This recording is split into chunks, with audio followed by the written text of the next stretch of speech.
क्रिस्त में मेरे प्यारे भाइयों और बहनों, वर्ष का 11वां इतवार है। पहली या रीडल को समझना उतना आसान नहीं है। लिखते और बोलते एक है, परंतु उसका मीनिंग, उसका मतलब कुछ अलग ही है। जैसा कि ऊंट की बैठक, हिरण सी तेज चाल, वो कौन सा जानवर जिसके पूंछ न बाल? आंसर है मेंढक। दृष्टांत, पैराबल्स भी कुछ इसी प्रकार के मीनिंग में और रहस्य में भर जाते हैं। हमें उनका मीनिंग ढूंढना पड़ता है, खोजना पड़ता है, सोचना पड़ता है। जिंदगी भी कुछ इसी प्रकार है। जो बाहर सड़क पे हम लोग देखते हैं, तो शायद घर में, परिवार में है नहीं। बाहर सब कुछ हरियाली हरियाली है, परंतु घर में हो सकता है नरक या दुख तकलीफें। घर परिवार में जब एक छोटा सा बच्चा रहता है, उसके अंदर भी बहुत सारे रहस्य भरे रहते हैं। क्या पढ़ाई करेगा, आगे बढ़कर क्या बनेगा और किस प्रकार उसका लालन पोषण होगा, ये सारा एक मिस्ट्री है। ठीक उसी प्रकार जैसे एक छोटा सा बीज हम लोग मिट्टी में डालते हैं और उसको अंकुरित होने का और बड़ा होने का हम लोग इंतजार करते हैं। जिंदगी भी कुछ इसी प्रकार है। सब्र रखना पड़ता, पेशेंस रखना पड़ता है और विश्वास में भरपूर मात्रा में विश्वास करना पड़ता है।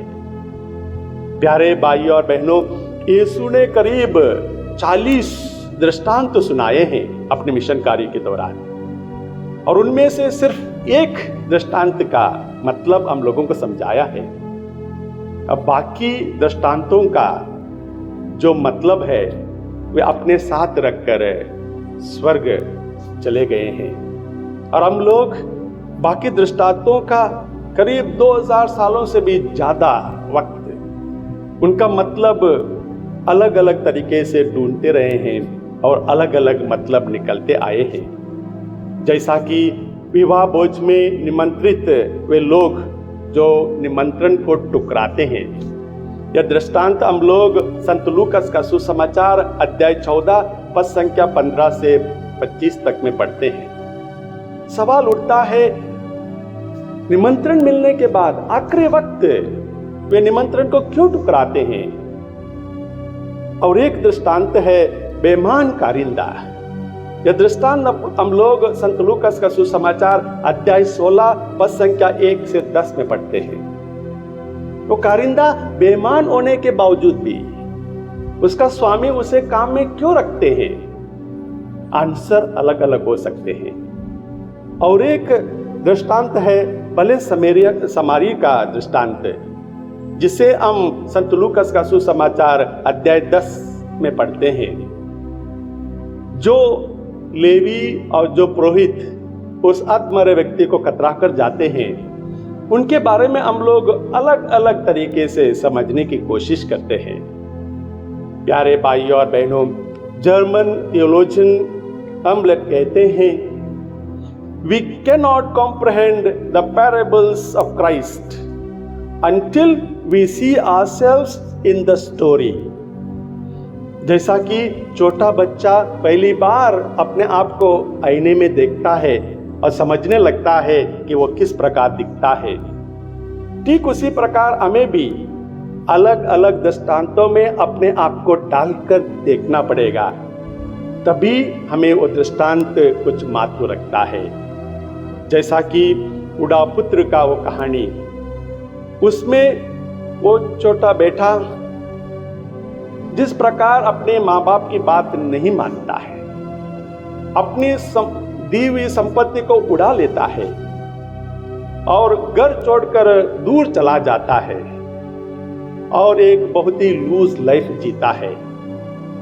क्या हम भी इस प्रकार की जिंदगी जीते हैं?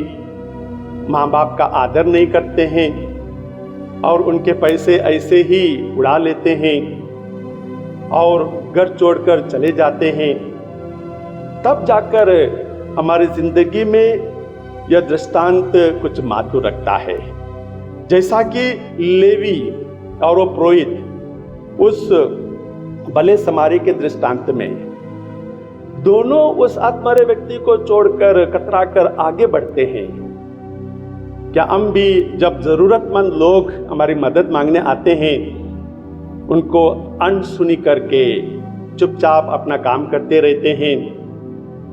प्यारे भाइयों और बहनों, हमें ऐसे दृष्टांतों को अपने जीवन में लागू करना होगा, तभी हम लोगों को ऐसे दृष्टांत हमारे जीवन में एक छाप छोड़ जाते हैं। आज का सुसमाचार संत मार्कुस का सुसमाचार अध्याय 4 से लिया गया है और इस अध्याय में बीज के बारे में 3 दृष्टांत पढ़ने को मिलते हैं। पहला दृष्टांत कहता है बीज अच्छी जमीन पर गिरती है, बीज पथरीली जमीन पर गिरती है। और जमीन हम लोगों का हृदय है। अच्छी जमीन और पथरीली जमीन हमारा हृदय है। किस प्रकार हम लोग फल उत्पन्न कर सकते हैं, इसके बारे में हमें सोचना है। और दूसरा दृष्टांत है जो बीज बोया गया है, किस प्रकार वो बढ़ जाता है, किस प्रकार वो फल लाता है, इसका इंतजार करना पड़ता है। ईश्वर का वचन हम लोगों के हृदय में रहता है और किस प्रकार हम लोग उसे अपने दैनिक जीवन में इस्तेमाल करते हैं, इसके बारे में सोचना पड़ता है। और तीसरा दृष्टांत जो बीज बोया गया है वो बड़ा हो जाता है और पेड़ बन जाता है और दूसरे पक्षियों के लिए एक बसेरा बन जाता है। जो सुसमाचार हम लोग अपने जीवन में ले लेते हैं, सुन लेते हैं और उसके बाद उसके अनुसार जब हम लोग जीवन व्यापन करने लगते हैं, दूसरों के लिए मददगार साबित हो जाते हैं। प्यारे भाइयों और बहनों, स्वर्ग राज्य का वो छोटा सा बीज जो प्रभु यीशु ख्रिस्त आज के दृष्टांतों में हम लोगों को समझाने के लिए कोशिश कर रहे हैं, वो किसी के दिल में अंकुरित हो सकता है और बहुत फल उत्पन्न कर सकता है। जैसा कि एक सिस्टर जो कलकत्ता के ट्रेन में सफर कर रही थी और उन्होंने ट्रेन में जाते वक्त कोलकाता के उस स्लम एरियाज में देखा कि जो लोग उधर दिक्कतों का सामना कर रहे थे, अनाथ थे, बीमार थे, उनके लिए अपनी सेवा देती है, आगे बढ़कर संत मदर तेरेसा बन जाती है। जैसा कि पापी व्यक्ति अगस्तिन जो ईश्वर का वचन को अपने हृदय में अंकुरित करते हैं और उसके बाद एक पापी व्यक्ति संत अगस्तिन बन जाते हैं। छोटा सा राई का दाना हम लोगों को क्या संदेश दे सकता है? छोटा सा राई का दाना। कभी कभी जो बहुत छोटी चीजें हैं प्यारे भाइयों और बहनों, आगे बढ़कर बहुत बड़ा हो सकता है।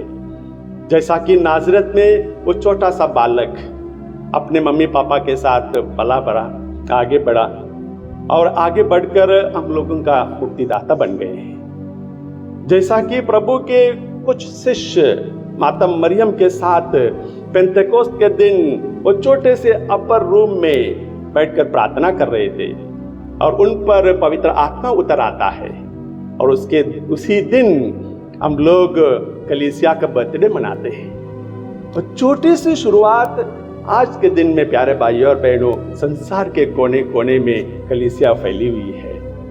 प्यारे भाइयों और बहनों, जो शुरुआत बहुत छोटी है और जिस पर हम लोग विश्वास करते हैं, ईश्वर के वचन पर विश्वास करते हैं, बहुत बार हम लोग अपने दुख तकलीफों को उस विश्वास के तौर पर दूर कर सकते हैं। क्या छोटा सा राई का दाना हो सकता है हमारे घर में पलने वाला छोटा सा बच्चा हो, जो धीरे धीरे से हम लोगों का जो व्यवहार है उसे देखता है, जो घर में हम लोग जो काम करते हैं, जिस प्रकार हम लोग एक दूसरे के साथ जीते हैं उसे देखता है और उसके साथ ही वो आगे बढ़कर अपना ही एक जीवन व्यापन करने लगता है। इसीलिए हम लोगों का ये कर्तव्य बनता है कि किस प्रकार हम लोग छोटे बच्चों को उनको शिक्षित करते हैं, उनको कैटेकिज्म सिखाते हैं, उनको बाइबल पढ़ने सिखाते हैं, किस प्रकार हम लोग उनको इतवार के दिन मिस्सा पूजा में भाग लेने के लिए प्रोत्साहन करते हैं, ये बहुत महत्व रखता है। तो प्यारे भाइयों और बहनों, हम लोग पूरी कोशिश करेंगे कि प्रभु का वचन को हमारे हृदय में अंकुरित करेंगे और एक अच्छा जिंदगी जीने के लिए कोशिश करेंगे, और उसके साथ साथ दूसरों को भी एक अच्छा क्रिस्तीय जीवन बिताने के लिए मदद करते रहेंगे। आमीन।